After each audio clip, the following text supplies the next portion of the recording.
Hi, in today's episode, we have Parama Ghosh. She writes it as Parama, but I'm a Bengali, so I will call her Parama. She has a collection of Bengali weaves and she calls her brand Parama. What makes me gravitate is the fact that it's very Bengali in its ethos. And to me, it's my home, of course, where my ma used to wear the Bengali woven, Tangal sharis and the rest of the fabric that she always showcases in her design collection. And to me, I think somewhere, about being Probashi Bengali who's traveled, not lived in Bengal and traveled all over, very unknowingly we kind of advertise our origins and our mother tongue, with our names, and a name like Parama is so quintessentially Bengali.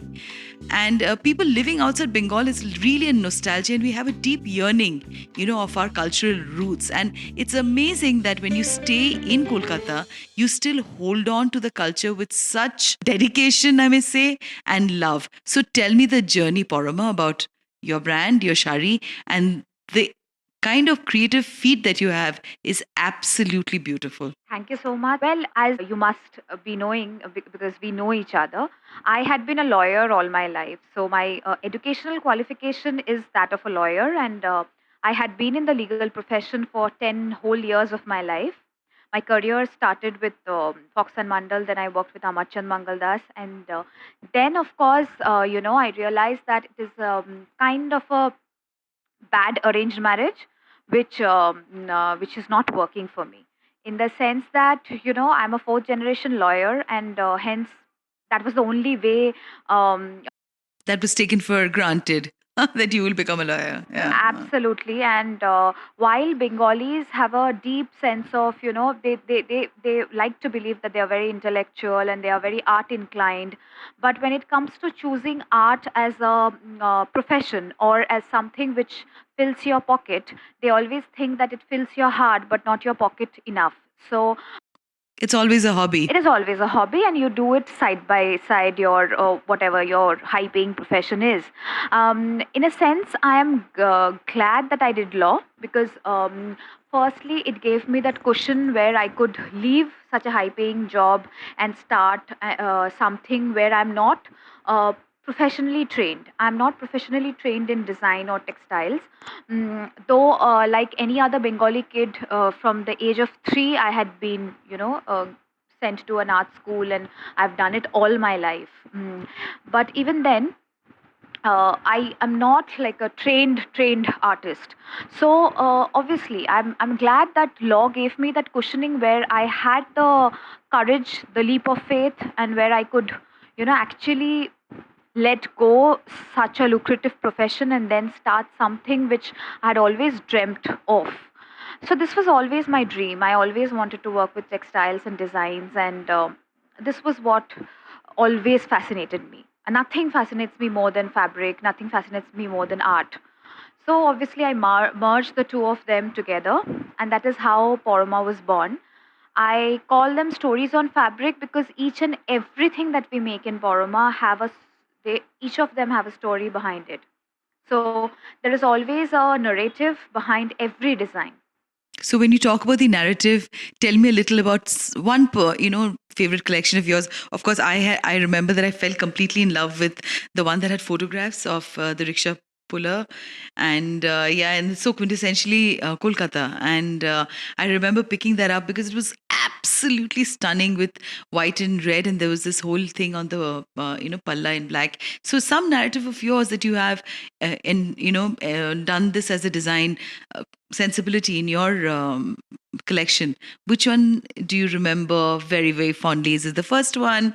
Is it the ones that went afterwards, in the later collection? You matured as a designer? Which one? See, for me, my first design was the Polish flower. I feel it is very quintessentially West Bengal, very quintessentially Calcutta. You will see African tulip in parts of Bangalore and south of India, but Polish is slightly different from African tulip, though they look very similar. Polish is something which I have seen all my life in Shantiniketan. I get the goosebumps when I hear you when you say Polish fool. Yeah. I mean, it's spring. It's the eternal flower of love, and most importantly, what always attracted me towards it is its fiery appearance. But at the same time, it has no smell, so there is no distraction. It is only the flower standing in all its glory to you. It was my first design, and it would always be the most favorite child of mine. No matter how many designs I create, in this 6 years, there have been many designs, but that would always be my most favorite. And of course, my whole Calcutta series, which beat the taxi, beat the rickshaw, beat the Howrah Bridge, the entire cityscape of Calcutta, which we did in the form of a silhouette of the city.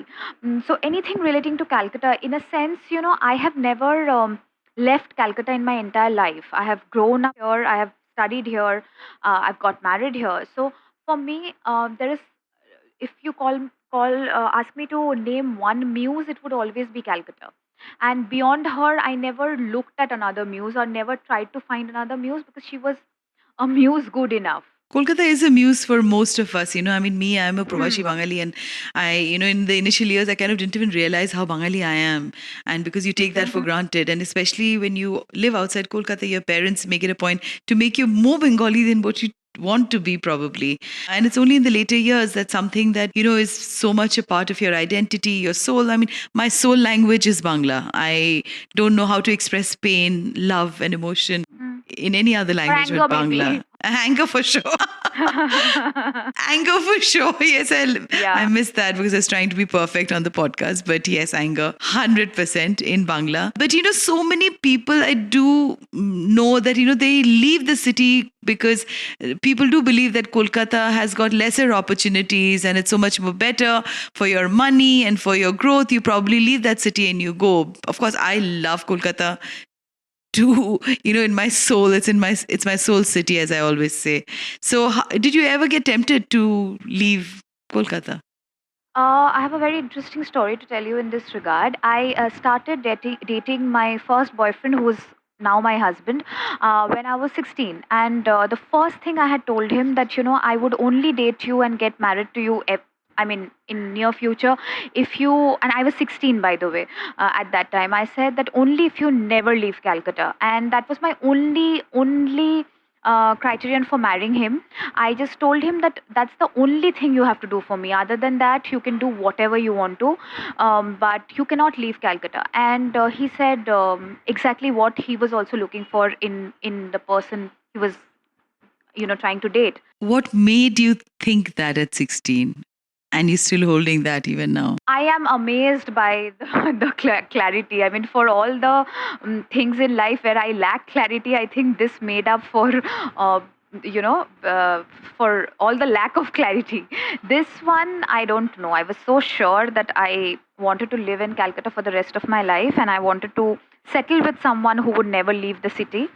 I don't know. My lifeline is Calcutta. Even at 16, I realized that this is the city I want to call home for the rest of my life. What are those little things about Kolkata that you think that, because to me, when I shut my eyes and I'm talking to you, I can just see the city and I can see the tree, I can see the people, I can see the Didi or the Mashima walking by, the vegetable vendor, I can see the Machir Bajar.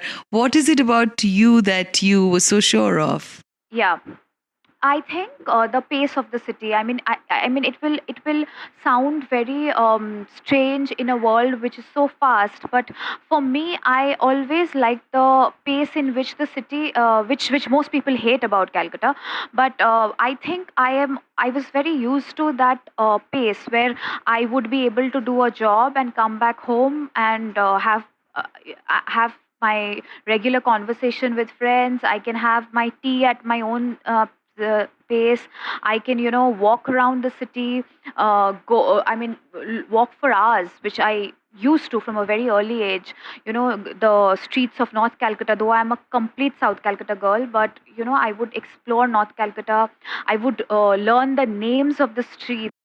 Tell us a little about North Calcutta, because I'm sure quite a few of our listeners won't know what North Kolkata is all about. So there's a clear divide, from initially people used to say that beyond Esplanade, if you go south, it's not Calcutta enough. So when we basically are, my ancestors are from Bangladesh. So when they came to Calcutta, obviously they settled in the southern parts of Calcutta, which initially were not even considered by the so-called North Calcuttans as Calcutta enough. But then now, obviously, the scenario has changed. North Calcutta is what Calcutta used to be. The original, so-called original pin codes of Calcutta, beyond Esplanade towards the north of it. And what fascinates me in North Calcutta is mainly the entire Chitpur road, which I think is a concoction of all kind of fragrances. Then there's Royal Air Biryani. Then there's the whole, Jorashako. Then there would be the Marble Palace. Everything on Chitpur. Everything. You name one thing. You name the Jatrapara, it's in Chitpur. You name the Goranhata Street, which creates the goddesses' jewelry, so-called goddesses' jewelry. It's alongside Chitpur Road. Kumotuli. Everything. The entire stretch of Chitpur. I can just see it all when you're saying this to me, Parama. Yeah. So, be it Nakhoda Masjid, and it's like a confluence of culture, confluence of religion, confluence of all kinds of things that are arty, from Shandesh molds to jewelry, like I said, to Kumotuli, the Thakur Gora, the whole potters colony, everything is there. So, for me, North Calcutta is a very fascinating part of Calcutta. And though I have grown up in South Calcutta, my father used to, make us explore. We would explore Mishti Dokan in North Calcutta, where the best sweets in Calcutta are found. And we would go for, like I said, walks, trying to explore. People would say that, it's very difficult you get lost. Oh, I love North Kolkata. I remember this small little barber shop just behind Jorashako. And when you go in there, it's still the same where you have this high chair and it has a British name because I think that's been passed on to somebody there. And an old barber shop with a Mishti Dokan next to it's just behind Jorashako, and in that Uh-huh. lane. And I can't explain to people because I know that there's traffic around you and you have to look around. But to me, of course, because I left Delhi and I also I was just talking to a friend yesterday. When you're outside Kolkata, there's such a stereotyping for the women that we are. I don't know if you agree with me on that. The big bindi and the lalpar and The big bindi, the lal part, the aggression, and then they're very intimidated, I think, because in many homes we are brought up really gender free. At least I know so, yeah, in, just an average middle class home, your father raises you to go ahead and do your education. More than the marriage is really not discussed in our homes that fervently, yeah, for my mother who got married at 28. I mean, in her generation, at her age, I mean, people would really raise an eyebrow that at 28 you're getting married. That's quite late for a girl to get married at. I mean, I'm talking about her generation. So, but in our families, it's a very okay thing to get married or not married. So these things, and for us, my father would always say, that education, career, those things were always high extremely on the important, list, very high on the list. very high on the list. And so, yeah, uh, I mean, extremely progressive that way. You're married also to a Bengali. Yes, absolutely. Why that word absolutely? Absolutely. I think, I mean, like I said, it might be it could be my block. It could be a block of my mind or something. I'm very fond of Bengalis and very used to. It could be my conditioning also. I'm not taking it as a something which is to be very proud about. But I think I'm because I have always lived in Calcutta. I have found my most genuine of emotions come out in Bengali. So it's always easier for me to, no matter how much I converse in other languages, for me, my deepest of emotions would always be the most genuine if I speak in Bengali to someone. And if it's my partner, then all the more. Absolutely bang on. You could say that again and again. Because having been, I've like grown up in Delhi. I've worked I lived in Kolkata. When I initially went into Kolkata, I kind of did not even understand because Delhi had taken such a toll on me, as a city. I love Delhi. I love all the forts. I grew up there. My close friends are there. But of course, the Bengali in me kind of, my mother always made it a point to keep that, uphold that. And I didn't realize how much it was entering my entire the fiber of my being. It's only when I left my culture I began to realize how threatened I felt to even express my emotion. And and this stereotyping, I don't think, Parama, you would have faced this for somebody like me. When I moved out of Kolkata, in Delhi, people think they use such amazingly derogatory words for us, and I don't know from where that comes, but people are frightened. They think that you are, because you're so sure of yourself, probably. And I know today women all over are becoming extremely sure. People, I mean, even About Malayali, themselves. yeah, about themselves. And in Kerala also, women you meet, they're so progressive also. And I'm sure a whole lot of other communities will also change. Of course, I mean, looking at UP and a few other states, and Punjab, I still think that there has to be much more less patriarchy for the women to progress, because there are amazing women there, but I think the ratio is much lesser than what it is in states like Bengal and Kerala. Yeah, yeah, we are very sure of ourselves, which might appear intimidating for some. For many, actually. For many, it does appear intimidating. And I remember that when I was যখন আমি বাচ্চা ছিলাম, when I was young, I was so apologetic about it. And it's so sad that at this stage in my life, when I've grown so many more years older, now I'm willing to embrace myself fully and say, yes, I am Bengali, and yes, this is who I am. These are the things that I like, and I would like you to appreciate that, because if you don't, I don't know how deep a connect I can really have with you. Yes, because in my times of torment, I do listen torment, happiness. I do listen to Rabindra Sangeet, and yes, absolute solace. And I love the Bengal cotton. I love the art and craft of Bengal. I don't think we've even tapped. Still it's untapped. I'm sure entire India is untapped, but things like shola pith, the kind of jewelry that they make out of shola for Thakur, that's not yet been even looked at. Yeah, and of course. We had restricted it to Thakurer Goina for a very, very long time, because initially when Sholapit came to Bengal, I mean, it was mainly the Dakeshaj, which obviously the Shobhabajar Rajbari got in, and then it was used to come from Germany, and then it was called Dakeshaj, and then the whole jewelry making thing was mainly out of Sholapit. But then, of course, in Krishnagar, if you go and see this, it's a thriving, but then the thriving industry is mainly concerning the goddess jewelry only. But of course, now we have obviously made more branches to that whole business, and now people are also thinking of new ways of decorating home, of framing them. No, I love Sholapit. I love the terracotta, work that comes in, from Bengal. And I've seen my mother only wear the Bengali shari during summer. She used to wear the katha, or she used to wear the Murshidabad silk, and and batik.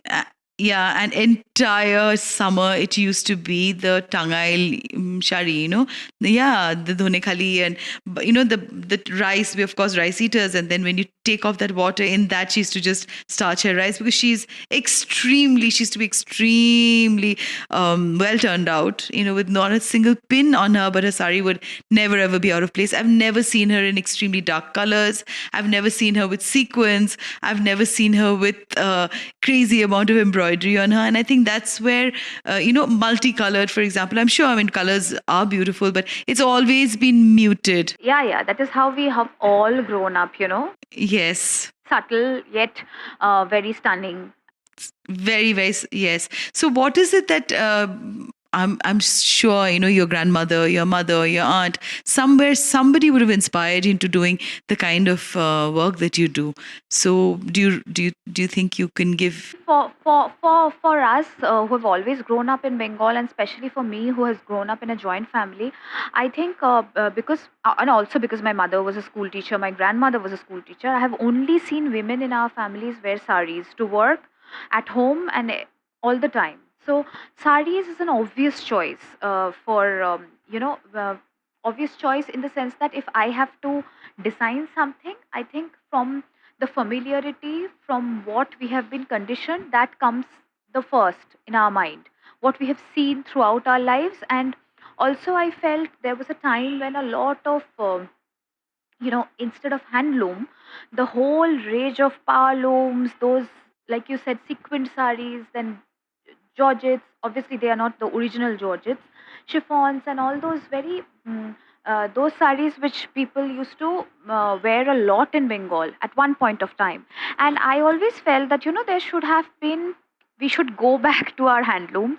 We should go back to our. I'm someone who's very rooted to the traditional things which we have grown up with. I have always found the age old fabric, age old textiles more fascinating than the newer ones which came Absolutely. I'm with later. you completely Huh. on this one. Hmm. So for me, if you ask me to choose a georgette or a fancy print and a very white tate shari, I would always choose the latter because that's how I think my eyes are also how it has been used to. My aesthetics have been glued to those kind of dressing, those kind of styling, those kind of fashion sense. So when I wanted to start my own label, it was always Bengal textiles and very, very indigenous stuff. No, I also wanted to check with you, Parama, that apart from doing your designing work, I mean, because I'm sure now with the pandemic, everything is shut. In Kolkata, there is obviously no more the social and the cultural things that used to happen in Kolkata. So, what do you do otherwise? Because I listen to a lot of Bangla music. Tell me some poetry or some music or something that really, really touches your heart. See, we have grown up. Like I was telling someone yesterday that every Poila Boishak, the beginning of the new year, my father would take us to College Street, and then we would buy books for Halkhata. Oh, God, you just said it, Halkata. Yeah, so people would buy new books, and for us, obviously, the so-called middle class Bengalis, I have not seen my mother going to really Shakrat Dokan or Goinat Dokan jewelry shop and buying jewelry. We would only go to bookstores and buy a lot of books with a lot of discount because it was the first day of the year, and we would come back with bags full of books. And because College Street always gave 20% discount, we would always buy from College Street. So these were also the parts of growing up. And music, obviously, music. If you are in Calcutta, every I mean, this whole month would be of various functions, so-called parar function and school functions, which would celebrate the birthday of Rabindranath Tagore, and there would also be Poila Boishak functions.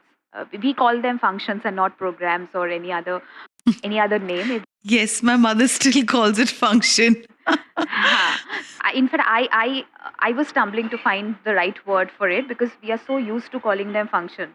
And there would be, I mean, in the local pada, the pada function, the young kids would, gather, and there would be for 1 month, there would be training in music, in abriti, in poems, and then there would be a this thing. And on one particular evening could be Potishe Boishak, the birthday of Tagore, or maybe Poila Boishak, where there would be these um, songs, dance, and then Rabindranath Tagore's the whole say a Chitrangada or a Shama.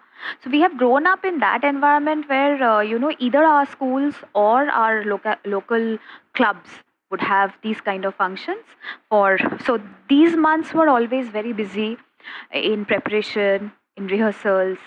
So this is how. But now that, and every Robindra Janmo Shatabashi, whenever there was whenever every year on 8th May, on the birthday of Rabindranath Thakur, there would be a huge program arranged by the government only in Rabindra Sadan area. But now these things are not there.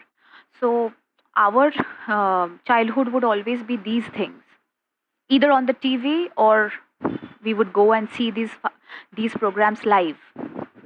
The more I listen to you, I'm so sure that I think I'll be there in winters.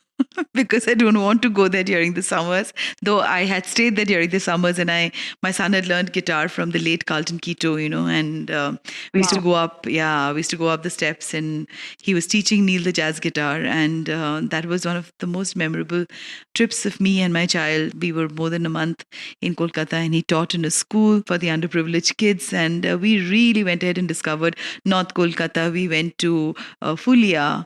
We went to, we went to Shantiniketan. We went to all the places together. And, Kolkata, of course, is my soul city, as I always say. I'm as Bengali as you are. And yes, and thank you so much for being in this episode today. Just tell me, if my listeners were to find the kind of designs and the work that you do, which is so quintessentially Bengali, where is it that they can find you?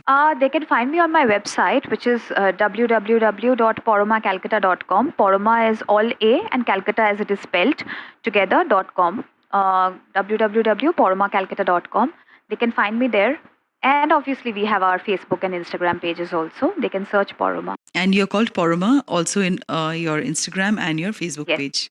Yes? Yes. I'm too narcissist to, go beyond my name and find some other name for my pages. Parama is a beautiful name. There's an amazing film by Aparna Sen called Parama, and that's a film that I can keep going back. I keep going back to it constantly because it's stellar. There's a beautiful poem there, and like you said, that what inspires you. So she has a beautiful poem which is she recites. Rakhi recites in the. Please, will you do that for me right now? I do not remember it obviously by heart, but it's by Premendu Mitro, and it's a beautiful film. It released 2 years after I was born, and yeah. I was very young too, very, very young. But that film, and I watched when I was probably, in my late teens. And then I again watched it in my 20s. And just last month, I again watched it. And every time I've watched that film, there are new layers that come in from Parama. And absolutely. Yeah. And the one song, Parama, that I always get so scared because, my parents are growing old, and a song that Ma always used to play for me is that Shokhi Bhabana Kahare Wale. So I'm sure you have one song like that too, Parama. Which one is that? Well, that's a very difficult question. You suddenly took me off guard. Ekta kono gan. There would be one song, I'm sure. Obviously it has to be Tagore's because that's so taken for granted. Yes. Actually, there are so many. There's a song called Amar Shokol Kanta Dhonno Kore. Phool Phutbe. I absolutely love that song because it's no matter how many thorns you have gone through, at the end of the day, you'll see the flower bloom. So that is what the song says. That is one of my favorite songs and have given me strength at my most trying times. Thank you so much, Parama, for being on this podcast.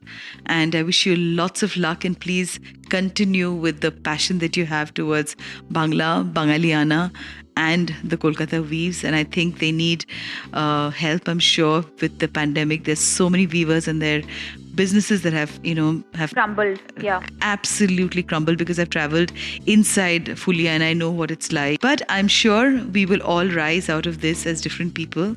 And kudos for the work that you do. I am an absolute huge fan of your work. And thank you again. Thank you so much. Dhanyabad. Thank you. Thank you.